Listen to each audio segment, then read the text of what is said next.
Hi மக்களே, எல்லாரும் எப்படி இருக்கீங்க? இன்னைக்கு நான் உங்களுக்காக கடைசியா நம்ம பார்த்த இசக்கப்பட்டினம் சீரீஸோடைய அடுத்த 3 எபிசோட பார்க்க போறோம். இதுக்கு முன்னாடி ஒரே வீடியோல 4 எபிசோட் போட்டிருக்கேன். அதை பார்க்காம இதை பார்க்க வந்தீங்க அப்படின்னா கண்டிப்பா ஒண்ணுமே புரியாது. போயிட்டு அந்த வீடியோ பார்த்துட்டு வந்து இந்த வீடியோ பார்க்க ஸ்டார்ட் பண்ணுங்க. ஒரு அட்டகாசமான சீரீஸ் மக்களே. இப்ப நம்ம கதைக்குள்ள போயிடலாம். மறக்காம சப்ஸ்கிரைப் பண்ணிக்கோங்க, பக்கத்துல வர பெல்லையும் கிளிக் பண்ணிக்கோங்க. நம்ம இப்போ 5வது எபிசோட் ஸ்டார்டிங் சீன்லயே நாயுடு, கோட்டையன், சேகர், அதுக்கப்புறம் இவங்க எல்லாரும் ஸ்பாட்டுக்கு வந்து பார்த்தா முதல் இரவை நம்ம ஹீரோயின் முதல் கொலையா மாத்தி வச்சிருக்காங்க. இவனை ஏண்டி கொலை பண்ண அப்படின்னு சொல்லிட்டு கேட்கும் போது, ஏன் நீ மட்டும் தான் கொலை பண்ணுவியா? எல்லாமே நான் உங்ககிட்ட தான் கத்துக்கிட்டேன். எனக்கு பிடிக்கல அப்படின்னா கொலை பண்றவன் அப்படின்னு சொல்லும் போது இவரு கோவப்படுறாரு. ஏன் நீ மட்டும் தான் கொலை பண்ணுமா? நான் கொலை பண்ண கூடாதா? உனக்கு எப்படி பிடிக்கல அப்படின்னா கொலை பண்றியோ அதே போல நானும் பண்ணுவேன். இதை யாருமே கேட்க கூடாது அப்படின்னு சொல்றாங்க. ஆக்சுவலா பொண்டாட்டிய பிடிக்கல, பொண்டாட்டி ஓவரா பேசுறாங்க, பொண்டாட்டி போலீஸ்க்கு போக ட்ரை பண்றாங்க அப்படின்னு சொல்லிட்டு வீட்டுக்குள்ள வச்சு வீட்டோட சேர்த்து இவரு தான் எரிச்சே விட்டுருப்பாரு மக்களே. அதை நம்ம ஹீரோயின் கண்ணால பாத்திருப்பாங்க.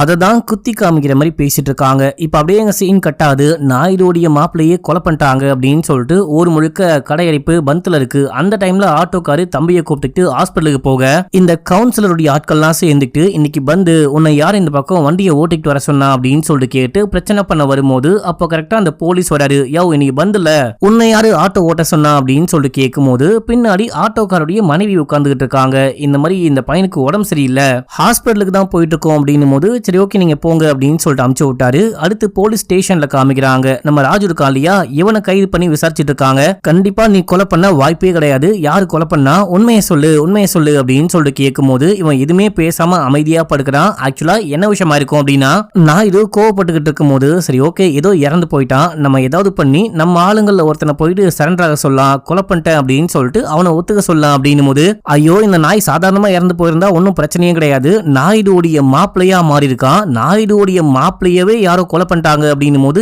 என் பேர் தான் கெட்டு போவோம், என்னுடைய மாசு தான் அடி வாங்கும் அப்படின்னு சொல்லும் போது, உன் மாசு அடி வாங்குறத பத்தி எனக்கு கவலையே கிடையாது, நீ கவலைப்படாத, நானே போயிட்டு சரண்டர் ஆகிறேன் அப்படின்னு சொல்லிட்டு ஹீரோயின் சொல்ல, நீ என்ன நீ ஓவரா பேசிட்ட அப்படின்னு சொல்லிட்டு நாயுடு பொண்ணை அடிக்க பாயும் போது அப்போ ராஜு தடுக்கிறாரு. ஐயா நானே போயிட்டு சரண்டர் ஆகுறேன் அப்படின்னு சொல்லிட்டு இவனாதான் ஒத்துக்கிட்டு இவனாதான் ஜெயிலுக்கு வந்திருக்கான், செல்லுக்கு வந்திருக்கான். இப்ப அப்படியே எங்க சீனை கட் பண்ணா கோட்டையனும் நாயுடுவும் பேசிட்டு இருக்காங்க. இந்த மாதிரி அந்த சென்னைக்காரனுடைய எல்லா இதுவுமே இன்னைக்கு கப்பல்ல வரப்போகுது, நம்ம தான் எல்லாத்தையும் டிரான்ஸ்போர்ட் பண்ணோம் அப்படின்னு அடுத்து மீட்டிங் எம்எல்ஏ அதுக்கப்புறம் ஒரு அதிகாரி கோட்டையன் நாயுடு 4 பேரும் பேசிட்டு இருக்காங்க. தங்கவேலுடைய அந்த இது எல்லாமே இன்னைக்கு நம்ம போட்டுக்கு வரப்போகுது, நம்ம தான் சேஃபா அது எல்லாத்தையும் அமுச்சு விடணும், முக்கியமா டெஸ்டிங்காக இன்னைக்கு ஒரு 30 லாரியை மட்டும் நம்ம டிரான்ஸ்போர்ட் பண்ணோம் அப்படின்னு சொல்லிட்டு கோட்டையன் சொல்லும் போது, தங்கவேலுடைய பிசினஸ் எல்லாத்தையும் நம்ம எதுக்கு பண்ணும், அவனுடைய பொருள் எல்லாத்தையும் நம்ம எதுக்கு நம்ம போர்ட்ல இருந்து அமுச்சு விடணும், அதை சென்னை போர்ட்டுக்கே அமுச்சு விட்டா என்ன அப்படின்னு சொல்லிட்டு மொட்டையன் கேட்கும் போது அதுலதான் ஒரு பெரிய பிரச்சனை இருக்கு. தங்கவேலு வந்துட்டு சென்னையில இருக்க போர்ட்டை கண்ட்ரோல் பண்ணிட்டு இருக்கான். பல வருஷமாவே எந்த பிரச்சனையும் இல்லாம அவன் போர்ட்டுக்கு இல்லீகலோ லீகலோ எந்த பொருளா இருந்தாலும் ஈஸியா அவன் இறக்கி வியாபாரம் பண்ணிட்டு இருந்தான். ஆனா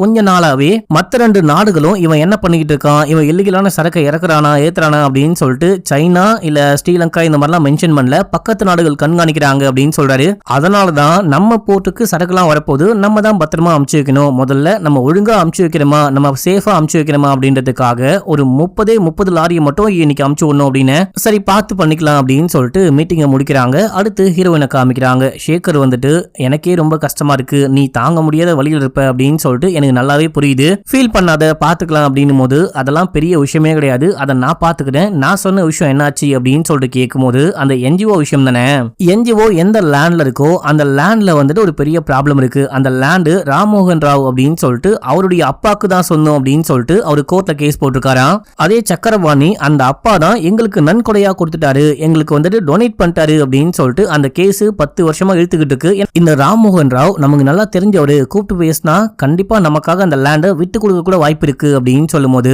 இல்ல விட்டு கொடுக்க கூடாது, இந்த கோர்ட்டு கேஸ் எல்லாமே ராம்மோகன் ராவுக்கு தான் சப்போர்ட்டா இருக்கு, அந்த லேண்டை காலி பண்ணும் அப்படின்னு சொல்லி ஒரு வக்கீல் நோட்டீஸ் அனுப்பிச்சோடு அப்படின்னு அவனுக்கும் ஷாக்கு, படம் பாக்குற நமக்கும் ஷாக்கு, நம்ம ஹீரோயினா இல்ல வில்லியா அப்படின்ற மாதிரி இவ்வளவு நாளா அந்த ஆளுக்காக நான் சேவலாம் பண்ண நினைச்சுக்கிட்டு இருக்கியா, கிடையவே கிடையாது, இது எல்லாமே எனக்காக நான் பண்ண சேவைகள் அப்படின்னு சொல்றாங்க. இப்ப அப்படியே சீன் கட்டாது. அடுத்து அந்த போலீஸ காமிக்கிறாங்க. இவரு போயிட்டு சீஃபை மீட் பண்ணி ஒரு முக்கியமான விஷயமா பேசணும், இந்த ஜமீன்தார கொலை பண்ணிட்டாங்க அப்படின்னு சொல்லிட்டு ராஜு வந்துட்டு சரண்டர் ஆயிருக்கான்.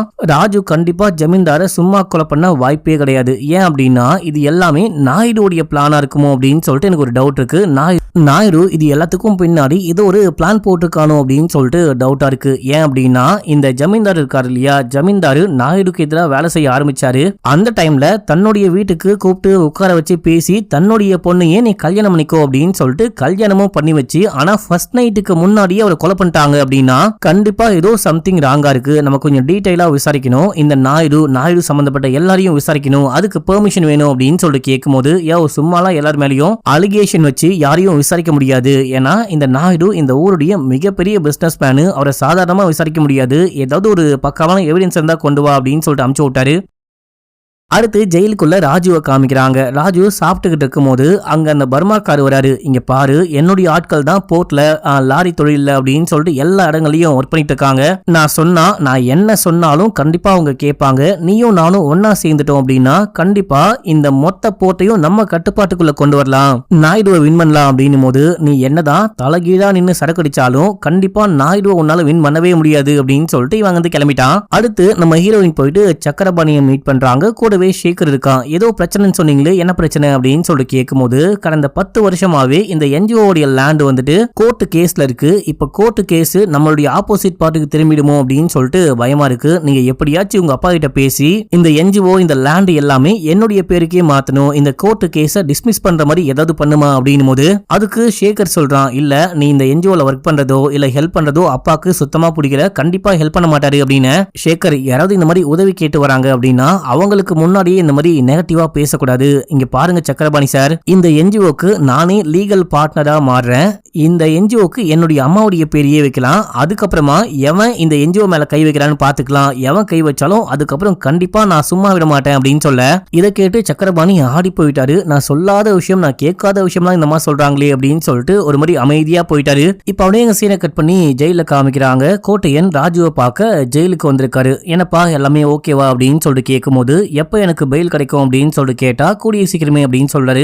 பாரதி நல்லா இருக்காளா அப்படின்னு சொல்லி கேட்கும்போது, நல்லா இருக்கா, 2-3 வாட்டி உன்னை பத்தி கேட்டா, பார்க்க வரன் கூட சொன்னா, நான் தான் இந்த கேஸ்லாம் முடிகிற வரைக்கும் உன்னை பார்க்க வர வேணான்னு சொல்லி வச்சிருக்கேன் அப்படின்னும் போது இவன் ஃபேஸே ஒரு மாதிரி மாறுது. ஏதாவது சொல்லணும் அப்படின்னா சொல்லு, நான் போயிட்டு பாரதி கிட்ட சொல்றேன் அப்படின்னும் போது, இல்ல டைம் இருந்தா வந்து என்னை பார்க்க சொல்லுங்க அப்படின்னும் போது, டேய் நீ திடீர்னு கொலைப்பழியெல்லாம் ஏத்துக்கிட்டு சரண்டர் ஆனதை பார்க்கும்போது நீ நாயுடுக்காக சரண்டர் ஆன மாதிரி தெரியலையே, பாரதிக்காக சரண்டர் ஆன மாதிரியே தெரியுது, என்ன அந்த பொண்ணை லவ் பண்றியா அப்படின்னு சொல்லிட்டு கேட்கும்போது ஆமான்னு சொல்லிட்டான். இதே இடத்துல உன்னை தவிர வேற யார் இருந்தாலும் இங்கேயே அவங்க கதையை முடிச்சிருப்பேன். சரி ஓகே பாக்குறேன், நீ வந்துட்டு ஒரு நம்பிக்கையான ஆளு, நான் போயிட்டு நாயுடு கிட்ட பொறுமையா பேசி நாயுடு என்ன சொல்றான்னு பாக்குறேன் அப்படின்னு சொல்லிட்டு அங்கிருந்து நேரா போயிட்டு நாயுடு கிட்ட எல்லாமே சொல்ல, சரி அவன் கதையை நாளைக்கு பாத்துக்கலாம் அப்படின்னு சொல்லிட்டு நாளைக்கு தான் வந்துட்டு பாத்தீங்கன்னா அந்த இறந்து போன ஜமீன்தாருக்கு காரியம் நடக்குது. காரியத்துக்கு ஊர்ல இருக்க போலீஸ் அதிகாரி பெரிய பெரிய தலைங்க அப்படின்னு சொல்லிட்டு எல்லாரும் வராங்க. முக்கியமா இந்த புது போலீஸுமே பந்தோபஸ்துக்கு வராரு. இந்த டைம்ல போர்ட்டுக்கு வந்த அந்த சென்னைக்காரனுடைய சரக்கு எல்லாத்தையும் 30 லாரியில ஏத்தி அப்படியே அமுச்சு விடுறாங்க.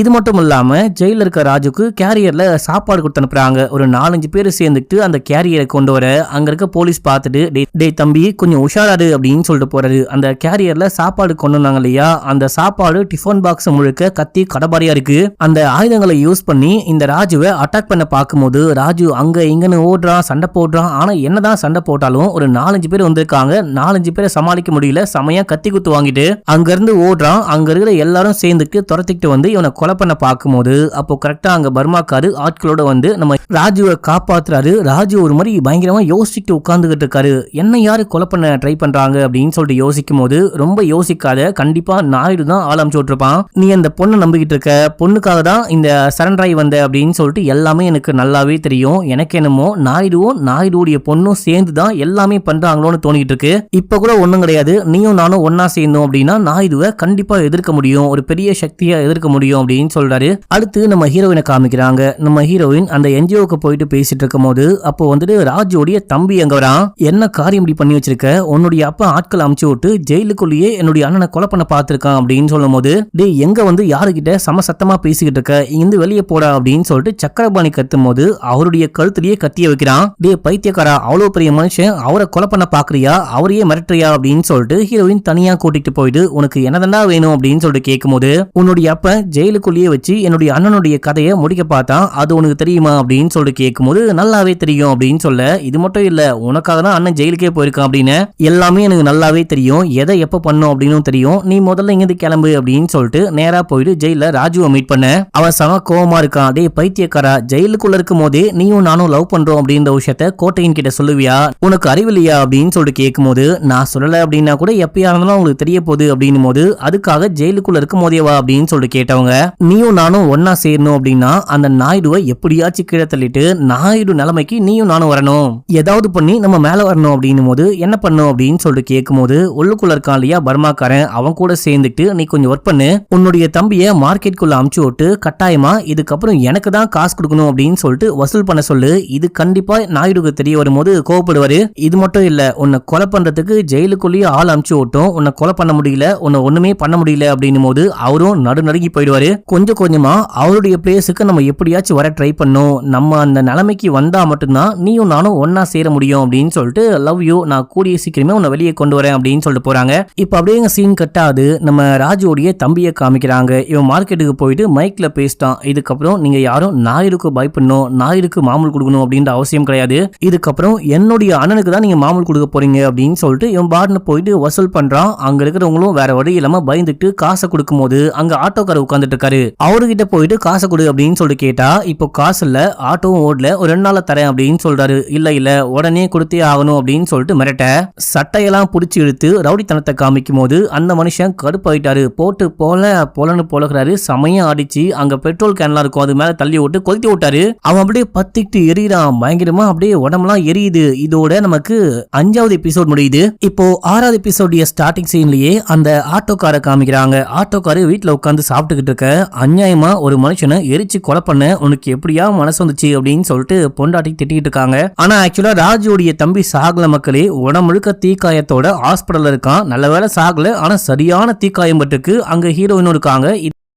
இதே டைம்ல போலீஸ் வராரு. இவனை எங்க யார் எரிச்சாங்களோ அதே மார்க்கெட் பிளேஸ்க்கு போயிட்டு விசாரிச்சுட்டு வராராம். அங்க போயிட்டு யாருகிட்ட என்ன கேட்டாலும் யார் இந்த மாதிரி பண்ணா அப்படின்னு சொல்லவே மாட்டாங்களாம், வாக்குமூலம் கொடுக்க முன்வரவே மாட்டாங்களாம். உன்னை யார் இந்த மாதிரி பண்ணா, எதுக்காக நீ அங்க போன, என்ன விஷயம் ஆச்சு, எல்லாமே டீடைலா சொல்லு அப்படின்னும் போது அவன் ஏற்கனவே பேச முடியாம குத்துயிரும் கொலை உயிரமா படுத்துக்கிட்டு இருக்கான். இந்த டைம்ல இந்த விசாரணை முக்கியமா அப்படின்னு சொல்லிட்டு ஹீரோயின் கேக்குறாங்க. இவன் பேசினாதான் இவனை யாரு கொலை பண்ண ட்ரை பண்ணான்னு கண்டுபிடிக்க முடியும் அப்படின்னு சொல்லிட்டு போலீஸ் சொல்லும் போது, இப்ப அவனால பேச முடியாது, அவன் குணமானதுக்கு அப்புறம் தான் பேச முடியும், இங்க இருந்து கிளம்புங்க அப்படின்னு சொல்லிட்டு சொல்லிட்டாங்க. அடுத்து போர்ட்ல காமிக்கிறாங்க. போர்ட்ல வந்துட்டு அந்த சரக்குலாம் வந்துச்சு பாத்தீங்களா, சென்னைக்கு அனுப்ப வேண்டிய சரக்கு, அது எல்லாத்தையும் இறக்கி வச்சுக்கிட்டு இருக்காங்க. இறக்கிட்டு அதை லாரியில ஏத்திக்கிட்டு இருக்காங்க. இதை பார்த்த பர்மாக்காரனுடைய ஆளு நேரா அங்க இருக்கிற ஆபீஸ்க்கு போயிட்டு போலீஸ்க்கு கால் பண்ண ட்ரை பண்றான். போலீஸ் அங்க இல்ல, அந்த புதுசா வந்த இன்ஸ்பெக்டர் இல்ல, வெளியே போயிருக்காரு அப்படின்னு சொல்றாங்க. இவங்க வந்து கிளம்பிட்டான். அடுத்து என்ஜிஓல காமிக்கிறாங்க. ஹீரோயின் உட்காந்து ஏதோ ஃபைல் எல்லாம் பார்த்துட்டு இருக்கும் போது சக்கரபாணி வராரு. உங்ககிட்ட ஒரு முக்கியமான விஷயமா பேசணும், ஆனா எப்படி சொல்றது அப்படின்னு தெரியல அப்படின்னு. அதெல்லாம் ஒன்னும் பிரச்சனை கிடையாது, நான் உங்க மக மாதிரி, உங்க மனசுல என்ன விஷயம் இருக்கோ அதை அப்படியே சொல்லுங்க, நான் எதுவும் தப்பாவே எடுத்துக்க மாட்டேன் அப்படின்னும் போது, இல்லமா இந்த என்ஜிஓ மக்களுக்கு உதவி செய்யணும் அப்படின்ற நோக்கத்துல ஆரம்பிக்கப்பட்டது, ரொம்ப ரொம்ப அமைதியான முறையில எல்லாமே போயிட்டு இருந்துச்சு. ஆனா திடீர்னு பார்த்தா ஒரு பரட்ட மண்டைய வரான், எனக்கு கொலை பண்ண பாக்குறான், சண்டை போடுறான். இதையெல்லாம் பார்க்கும்போது எனக்கு ஒரு மாதிரி பயமா இருக்கு. இந்த என்ஜிஓவை பழைய மாதிரி நானே ரன் பண்ணவா, நான் மட்டும் ரன் பண்ணவா அப்படின்னு சொல்லிட்டு கேட்கும்போது, அதுக்கு நம்ம ஹீரோயின், நான் எவ்வளவு உதவி பண்ணேன், அந்த உதவி எல்லாமே பொது நலமா மட்டும் கிடையாது, என்னுடைய சுயநலத்துக்காகவும் பண்ணிருக்கேன். கல்யாணத்துக்கு முன்னாடி வரைக்கும் நான் நார்மலா இருந்தேன். என்னைக்கு அந்த ஜமீன்தார் என்ன கல்யாணம் பண்ணி அன்னைக்கு நைட்டு என்னுடைய அழகான ரெக்கைய உடைச்சு விட்டானோ அதோட நான் மாறிட்டேன். இதுக்கப்புறம் நான் சுயநலமா மட்டும்தான் இருக்க போறேன். அந்த ஆளு என் மேல கைய வச்சான் அப்படின்னு சொல்லிட்டு அவரை நான் கொலையே பண்ணிட்டேன். என்னுடைய எய்ம்க்கு யாரு குறுக்கால வந்தாலும் கண்டிப்பா கொலை பண்ணுவேன், அது யாரா இருந்தாலும் சரி அப்படின்னு சொல்லும் போது, இதை கேட்டு இந்த மனுஷன் பயந்தே போயிட்டாரு. போற போக்க பார்த்தா நம்மள கூட இந்த பொண்ணு கொலை பண்ண வாய்ப்பு இருக்கு அப்படின்னு சொல்லிட்டு பயந்துக்கிட்டாங்கன்னு ஓடி போயிட்டாரு. இப்ப அப்படியே எங்க சீன் கட்டாது போலீஸ் ஸ்டேஷன்ல காமிக்கிறாங்க. இன்ஸ்பெக்டர் போலீஸ் ஸ்டேஷனுக்கு வந்தோடனே யாரோ உங்களை கேட்டு கால் பண்ணிட்டே இருந்தாங்க அப்படின்னு. என்ன கேட்டு கால் பண்ணிட்டு இருந்தாங்களா, திரும்ப கால் பண்ணு அப்படின்னும் போது கால் வந்துட்டு அந்த போர்ட் ஆபீஸ்க்கு போகுது. போர்ட் ஆபீஸ்ல இருந்து எனக்கு யாரு கால் பண்ணிருப்பா அப்படின்னு சொல்லிட்டு இவர் உடனே கிளம்புறாரு. கிளம்பி போயிட்டு விசாரிக்கும் போது நிறைய பேர் வந்து கால் பண்ணுவாங்க, யாரு கால் பண்ணாங்க அப்படின்னா தெரியல அப்படின்னு சொல்லிட்டாங்க. போர்ட் ஆபீஸ்ல இருந்து நமக்கு யாரு கால் பண்ணிருப்பா அப்படின்னு சொல்லிட்டு மனுஷன் யோசிக்கிறான். இதே டைம்ல பர்மாக்காரனுடைய ஆளை இந்த நாயுடுடைய ஆட்கள் புடிச்சிட்டாங்க. புடிச்சு போட்டுக்கு கொண்டு போயிட்டு அங்க வச்சே நாயுடு இந்த ஆளை கொலை பண்ணிட்டான். கொலை பண்ண கையோட இங்க இருந்து கிளம்ப இப்போ கார்ல போயிட்டு இருக்காங்க. கார்ல போகும்போது பேசிக்கிட்டே போறாங்க. ராஜுவோடைய தம்பி இருக்கான் இல்லையா, அவன் நமக்கு எதிரா நம்ம மார்க்கெட்டுக்குள்ள வந்து மாமூலா வசூல் பண்ண பார்த்திருக்கான். அந்த டைம்ல இந்த ஆட்டோக்காரன் கொலை பண்ண பார்த்திருக்கான், அடிச்சிருக்கான், எரிச்சு விட்டுருக்கான் அப்படின்னு சொல்லும் போது சரி ஓகே அவனை மீட் பண்ணலாம் அப்படின்னு சொல்லிட்டு ஆட்டோக்காரனை தனியா கூட்டிட்டு போயிட்டு பேச ஆரம்பிக்கிறாங்க. எதுக்குடா இந்த மாதிரி பண்ண அப்படின்னு சொல்லிட்டு கேட்கும் போது அமைதியா இருக்காரு. 15 வருஷத்துக்கு முன்னாடி நான் என்ன பண்ணணும் அதே விஷயத்த நீயும் பண்ணிருக்க. 15 வருஷத்துக்கு முன்னாடி என்ன பார்த்த மாதிரியே இருக்கு. சரி கவலையே படாத, உன்னுடைய இந்த வளர்ச்சியால சில நாய்ங்க குலைப்பாங்க, அதெல்லாம் கண்டுக்காம நீ பாட்னு முன்னேறி போயிட்டே இருக்கு. இதுக்கப்புறம் நீ தான் இந்த ஏரியாவுடைய கவுன்சிலரு அப்படின்னு சொல்லிட்டு போகும்போது இதை கேட்டவனு இவருக்கு சந்தோஷம் தாங்க முடியல. ஆட்டோக்காரு பயங்கர சந்தோஷமா இருக்காரு. தன்னுடைய ஆட்களை கூப்பிட்டு ஹாஸ்பிட்டலுக்கு போயிட்டு ராஜோடைய தம்பியை கொலை பண்ணலாம் அப்படின்னு சொல்லிட்டு பார்த்தா அங்க ஆளையே காணும். ஹீரோயின் முன்னாடியே பிளான் பண்ணி இவங்க கொலை பண்ண வாய்ப்பு இருக்கு அப்படின்னு சொல்லிட்டு வேற இடத்துக்கு மாத்திட்டாங்க. இப்போ ராஜோடைய தம்பியோடைய வாக்குமூலத்தை வச்சு போலீஸ் ஸ்டேஷன்ல கொண்டு போயிட்டு போட்டு காமிக்கும் போது இந்த மாதிரி அந்த ஜமீன்தாரை நான் தான் கொலை பண்ணேன், அந்த ஆளுக்கும் எனக்கும் முன்பாக இருந்துச்சு, எப்படா கொலை பண்ணலான்னு பார்க்கும்போது அந்த ஆளு எங்க ஏரியாவுக்கு வந்தான், இந்த மாதிரி பாரதிய கல்யாணம் பண்ணா, அன்னைக்கு நைட்டு ஃபர்ஸ்ட் நைட்டுக்கு முன்னாடியே நான் தான் கொலை பண்ணேன் அப்படின்னு சொல்லிட்டு வாக்குமூலம் கொடுத்திருக்கான். இந்த வாக்குமூலத்தை காமிச்சு நம்ம ராஜுவை ஹீரோயின் வெளியே கொண்டு வந்துட்டாங்க. இவன் வெளியே வந்தவனே நேரா ஆட்டோக்காரனுடைய வீட்டுக்கு போயிட்டு ஆட்டோ கண்ணாடி எல்லாம் அடிச்சு உடைச்சு சண்டைக்கு போக ஆட்டோக்காரனும் சண்டைக்கு வரா, மாத்தி மாத்தி சண்டை போடுறாங்க. ஊர் மக்கள் எல்லாம் தடுக்கும் போது உன்னை நான் என்ன பண்றேன் பாரு, என் கையாலேயே கொலை பண்ணாம விட மாட்டேன் அப்படின்னு சொல்லிட்டு ராஜு திட்டிட்டு போறான். இந்த சண்டையெல்லாம் பார்த்த பொண்டாட்டி கோச்சிக்கிட்டு நான் அம்மா வீட்டுக்கு போறேன், நீ ரொம்ப ரொம்ப மோசமான ஆளா மாறிட்ட அப்படின்னு சொல்லிட்டு கோச்சிக்கிட்டு கிளம்பிட்டாங்க. அடுத்து நாயுடுவை காமிக்கிறாங்க. நாயுடும் கோட்டையாவும் பேசிக்கிட்டு இருக்கும் போது அங்க சேகர் வரான். தம்பிக்காரன் வாக்குமூலம் கொடுத்ததுனால அந்த ராஜு வெளியே வந்துட்டான். இது மட்டும் இல்லாம நம்ம பேர் எங்கேயும் அடிப்படவே இல்லை, ஆனா ஹீரோயின் மட்டும் போயிட்டு பேசிட்டு வந்திருக்காங்க அப்படின்னு. சரி மத்த விஷயம்லாம் நான் பாத்துக்கிறேன் அப்படின்னு சொல்லிட்டு நாயுடு வந்து கிளம்புறாரு. இதே டைம்ல சேகர் கோட்டை என்கிட்ட என்னுடைய ஆளுக்கு தான் இந்த கவுன்சிலர் பதவி வேணும், சீட்டு வேணும், அந்த ஆட்டோக்காரனுக்கு எதுக்கு சீட்டு கொடுத்தாரு அப்படின்னு சொல்லிட்டு கேட்கும் போது நாயுடு ஒரு வாட்டி முடிவு பண்ணிட்டான் அப்படின்னா அந்த முடிவை மாத்தவே முடியாது. அந்த தாடிக்காரன் நமக்கு ஹெல்ப் பண்ணாம அவனுடைய வேலையும் ஒழுங்கா பண்ணாம அன்னைக்கு அந்த கேஸ் பைப் வெடிச்ச உடனே தப்பிச்சு எங்கேயோ ஓடி போயிட்டு தலைமறைவா இருந்திருக்கான். அவன் சரியான கோழை, அவனுக்கெல்லாம் சீட்டு கொடுக்க முடியாது அப்படின்னு சொல்லிட்டு கோட்டையனே சொல்றாரு. அடுத்து ஹீரோயினும் ராஜுவும் மீட் பண்றாங்க. யா இந்த மாதிரி பண்ணிக்கிட்டு இருக்க, அண்ணாவும் தம்பியும் சேர்ந்துக்கிட்டு ஒரு சாதாரண ஆட்டோ டிரைவரை சண்டைக்கு போறேன் அப்படின்ற பேர்ல பெரிய ஆளா மாத்திட்டீங்க. கடைசியில எங்க அப்பனே போயிட்டு அந்த ஆளை மீட் பண்ணி கவுன்சிலர் சீட் கொடுக்குறேன் அப்படின்னு சொல்லிட்டு பேசிட்டு ஒரு அளவுக்கு மாத்தி வச்சிருக்க. ஒழுங்கு மரியாதையா நான் சொல்ற மாதிரி கேளு, நீங்க பண்ற மாதிரிலாம் பண்ணா கண்டிப்பா நம்ம வின் பண்ணவே முடியாது, தயவு செஞ்சு நான் சொல்ற மாதிரி கேளு அப்படின்னு சொல்லிட்டு ஹக் பண்றாங்க. இத கோட்டையன் பாக்குறாரு. அன்னைக்கு நைட்டு கோட்டையனும் நாயுடும் உட்காந்து சரகு போடுறாங்க. எக்கச்சக்கமான பணம் இருக்கு. இவங்க ஒரு 30 லாரியை மட்டும் அமுச்சு விட்டாங்க இல்லையா சென்னைக்காரனுக்காக, அதுக்கு மட்டுமே எவ்வளவு பணம் வந்திருக்கான். இதெல்லாம் பத்தி பேசிட்டு ரொம்ப சந்தோஷமா கோட்டையன் அங்கிருந்து கிளம்புறாரு. கிளம்பி வரும்போது அங்க ஹீரோயின் இருக்காங்க. இங்க பாரு நான் சொல்றபடி கேளு, நீ அந்த ராஜு பின்னாடி சுத்தன அப்படின்னா அது நல்லாவே இருக்காது. நாயுடு எதிர்த்த யாரா இருந்தாலும் நாயுடு கண்டிப்பா உயிரோட விடவே மாட்டான். அது பொண்ணா இருந்தாலும் சரி, நீயும் அவனை லவ் பண்றீங்க அப்படின்ற விஷயத்த பாதி மட்டும்தான், அதாவது அந்த ராஜு தான் உன்னை லவ் பண்றான்னு சொல்லி வச்சிருக்கேன், நீயும் ராஜுவை லவ் பண்ற அப்படின்ற விஷயத்த இது வரைக்கும் சொல்லவே இல்லை. சொன்னா கண்டிப்பா உன்னை கொலை பண்றவான். உன்னுடைய அப்பனை பொறுத்த வரைக்கும் இந்த கோட்டையனா பொண்ணான்னு கேட்டா கண்டிப்பா உன்னுடைய அப்பா இந்த கோட்டையனை தான் கோட்டை கட்டி கும்பிடுவான். ஒழுங்கு மரியாதையா நான் சொல்றபடி கேட்டு நடந்துக்கோ அப்படின்னு சொல்லிட்டு கோட்டையன் போயிட்டு படுத்து தூங்கினா அன்னைக்கு நைட்டே யாரோ இவரை கொலை பண்றாங்க.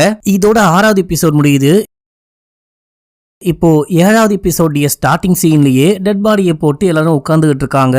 நாயுடு உடஞ்சு போயிட்டு வராரு. அப்படியே அவருடைய கையை பிடிச்சி அடுத்த ஜென்மன் ஒன்று இருந்தா நீ வந்துட்டு நாயுடுவா பிறக்கணும், நான் கோட்டையனா பிறக்கணும், 2 பேருமே சேர்ந்துட்டு இந்த உலகத்தை ஆளலான்னு சொல்றாரு. இந்த விஷயத்த ஹீரோயினும் சேகரும் பார்த்துக்கிட்டு இருக்காங்க. ஆக்சுவலா என்ன விஷயமா இருக்கு அப்படின்னா, இவர் திட்டிட்டு போனதுக்கு அப்புறமா நம்ம ஹீரோயின் போயிட்டு சேகரை மீட் பண்ணி கரெக்டான டைம் வரும் அப்படின்னு சொல்லிட்டு வெயிட் பண்ணா நமக்கு வயசாயிரும். வயசாகிற அளவுக்கு நம்ம வெயிட் பண்ணக்கூடாது, நம்மளுடைய எய்ம்னா ரொம்ப ரொம்ப பெருசா இருக்கு, நான் உன் கூட இருக்கேன், நீ அந்த கிழவனுடைய கதையை முடிச்சிரு அப்படின்னு சொல்லிட்டு இந்த பொண்ணு அவனை லவ் பண்ற மாதிரியே போயிட்டு ஹக் பண்ண இந்த பொண்ணு சொல்லிதான் சேகர் தான் அப்பாவையே கொலை பண்ணிருக்கான். அடுத்து ஆட்டோக்கார காமிக்கிறாங்க. ஆட்டோக்காருடைய மனைவி கோச்சிக்கிட்டு அம்மா அப்பா வீட்டுக்கு வந்துட்டாங்க இல்லையா, இவர் வந்து கூப்பிடலான்னு வந்திருக்காரு. இந்த மாதிரி உன்னை பார்க்காம இருக்க முடியல, அண்ணா கவுன்சிலராக போறேன் இல்லையா, தனியா போயிட்டு மனு தாக்கல் பண்ண ரொம்ப ரொம்ப கஷ்டமா இருக்கும், நீ கூட வரியா அப்படின்னு சொல்லிட்டு கேட்கும் போது மனைவியும் சரி ஓகே புருஷனை விட்டு இருக்க முடியாது அப்படின்னு சொல்லிட்டு கிளம்பிட்டாங்க. இப்ப அப்படியே நாயுடுவை காமிக்கிறாங்க. அங்க பண்ண வேண்டிய சடங்குலாம் கோட்டையனுக்கு போயிட்டு இருக்கும்போது பையனை கூப்பிட்டு வச்சு உன்னுடைய அப்பா என்ன தெய்வமா நினைச்சு என் கூடவே இருந்தாரு, அவருக்கு நன்றி கடன் செலுத்துற விதமா நீ தான் அடுத்த வந்துட்டு மேயராக போற, இந்த விசாகப்பட்டினத்துக்கே நீ தான் மேயராக போற, அந்த மேயர் பதவி முடிகிறதுக்குள்ள உன்னை எம்எல்ஏ வாக்குறேன், அதுக்கப்புறம் கொஞ்சம் கொஞ்சமா மேல கொண்டு போறேன் அப்படின்னும் போது இவன் அப்படியே காலில் விழுந்துட்டான். நீ அரசியல் பண்ணாலும் ரவுடிசம் பண்ணாலும் பிசினஸ் பண்ணாலும் ஆண்களை மட்டுமே நம்பி இறங்கு, பெண்களை நம்பி இறங்காத, இது வரைக்கும் நானும் உங்க அப்பாவும் இந்த விஷயத்தை தான் முக்கியமா ஃபாலோ பண்ணிருக்கோம் அப்படின்னு சொல்லும் போது அப்பாவுடைய இறுதி சடங்கெல்லாம் முடிச்சதுக்கு அப்புறமா நம்ம ஹீரோயினை மீட் பண்ணி உங்க அப்பாவுடைய பிசினஸ் அரசியல் மத்த எல்லா விஷயத்தையுமே நானே பாத்துக்கிறேன், நீ வந்துட்டு மகாராணி மாதிரி வீட்டுல உட்காந்து மத்த விஷயம்லாம் பாத்துக்கோ, சந்தோஷமா இரு, சம்பாதிக்கிற பணத்தை செலவு பண்ணு, இதுக்கப்புறம் வந்துட்டு அரசியல்லையோ இல்ல ரவுடிசத்திலயோ இல்ல மத்த விஷயத்திலயோ நீ குறுக்கால வராது அப்படின்னு சொல்லிட்டு கிளம்புறான். ஹீரோயின் கடுப்பாயிட்டாங்க.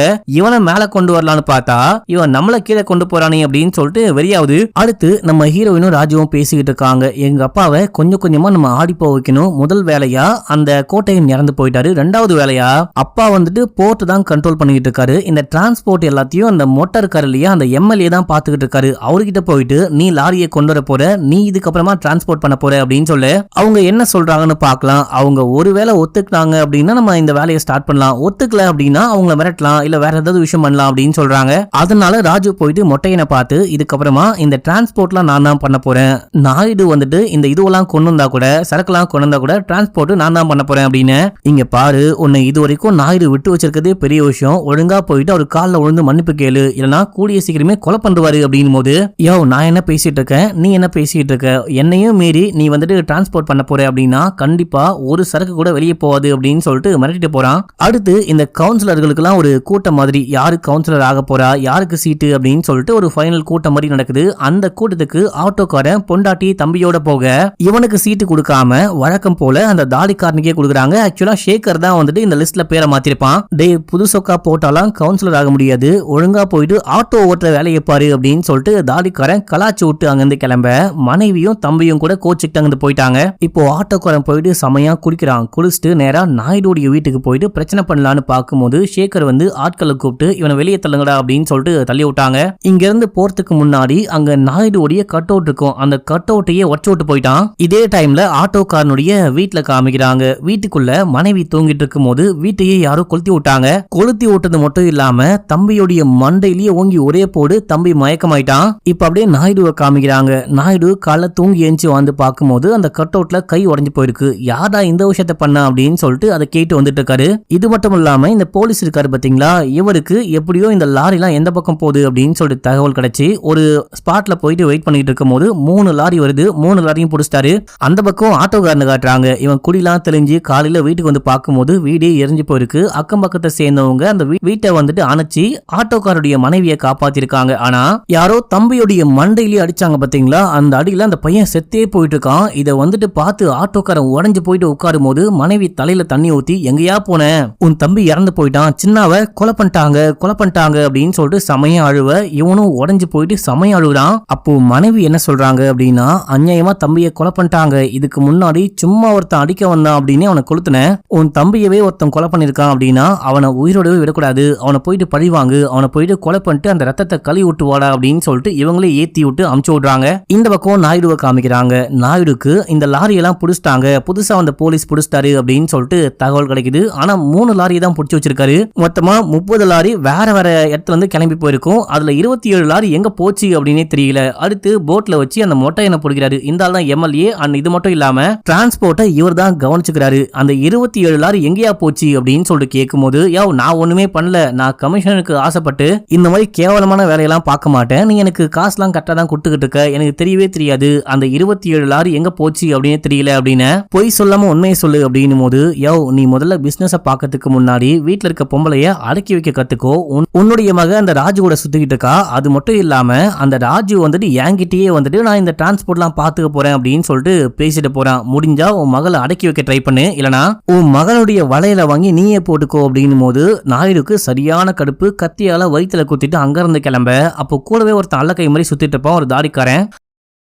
அவன் என்ன மன்னிச்சுக்கோங்க, என்ன கொலை பண்றாதீங்க, இது எல்லாத்துக்குமே யாரு காரணம்னு எனக்கு நல்லாவே தெரியும். அவங்க சொல்லி தான் இந்த விஷயம்லாம் நான் பண்ணேன். இது மட்டும் இல்லாம அதாவது இந்த லாரி காணாம வந்து காரணம் வந்துட்டு நான் தான் ஹெல்ப் பண்ணேன் அப்படின்னு சொல்றான். இதுக்கு மட்டும் இல்லாம நிறைய விஷயத்துக்கு நான் ஹெல்ப் பண்ணிருக்கேன், என்ன மன்னிச்சிருங்க, கொலை பண்றாதீங்க அப்படின்னு சொல்லிட்டு காலில் விழுந்து கெஞ்ச. சரி இதுக்கெல்லாம் யாரு காரணம்டா அப்படின்னு சொல்லிட்டு கேட்கும்போது அவன் யார சொன்னா அப்படின்லாம் காமிக்கல. நாயுடுவே சரியான கடுப்புல ஒரு மாதிரி கஷ்டத்துல அங்கிருந்து போறாரு. இப்ப அப்படியே சீனை கட் பண்ணி அன்னைக்கு நைட்டு காமிக்கிறாங்க. கோவில் திருவிழா. வழக்கமா இங்க நாயுடு தான் வந்துட்டு இந்த சிலைக்கு பூஜை பண்ணுவாரு. ஸ்டார்டிங் சீன்ல நமக்கு அந்த ஊருடைய தலைவர் ஒரு ஆளை காமிச்சாங்க பாத்தீங்களா, அவர் தான் பூஜை பண்ணுவாரு. அவரை கொலை பண்ணதுக்கு அப்புறமா, அவர் அந்த பூஜையில வச்சு கொலை பண்ணதுக்கு அப்புறமா நாயுடு தான் வருஷம் இந்த கோவில் திருவிழாக்கு வந்து இந்த அம்மனுக்கு அவர் தான் பூஜை பண்ணுவாரு. இப்போ அவருக்கு பதிலா அங்க அந்த பொண்ணு வராங்க, நம்ம ஹீரோயின் வராங்க. ஆக்சுவலா சேகர் தான் போயிட்டு பூஜை பண்ணலாம், நாயுடுக்கு அப்புறமா நம்ம தான் அப்படின்னு சொல்லிட்டு நினைச்சு பேசிக்கிட்டு இருக்கும் போது இந்த பொண்ணு வந்து பூஜை பண்றா. இதை பார்த்து கடுப்பாவறான். இதே டைம்ல நாயுடு சோகமா வந்துகிட்டு இருக்கும் போது அங்க வந்து ஆட்டோக்காரன் நாயுடுவை அட்டாக் பண்ண பாக்குறான். மாத்தி மாத்தி சண்டை போட நாயுடுவை ஆட்டோக்காரன் கொலையே பண்ணிட்டான். இந்த விஷயம்லாம் கேள்விப்பட்டு எல்லாரும் ஓடி வராங்க. அடுத்த நாள் காலையில நாயுடுவை இந்த ஆட்டோக்காரன் கொலை பண்ணிட்டான். இது மட்டும் இல்லாம பக்கத்துல ஒரு டெட் பாடி இருந்துச்சான். அந்த டெட் பாடி ஆட்டோக்காரனுடைய டெட் பாடி. மாத்தி மாத்தி சண்டை போடும் போது மாத்தி மாத்தி கொலை பண்ணிட்டாங்க அப்படின்னு சொல்லிட்டு நியூஸ் ஓடிக்கிட்டு இருக்கு. ஆட்டோக்காரனுடைய ஏதோ ஒரு திங்ஸை கொண்டு வந்து அந்த பொண்டாட்டி கையில கொடுக்குறாங்க. அதை பார்த்துட்டு அவங்க கதறி அழுகுறாங்க.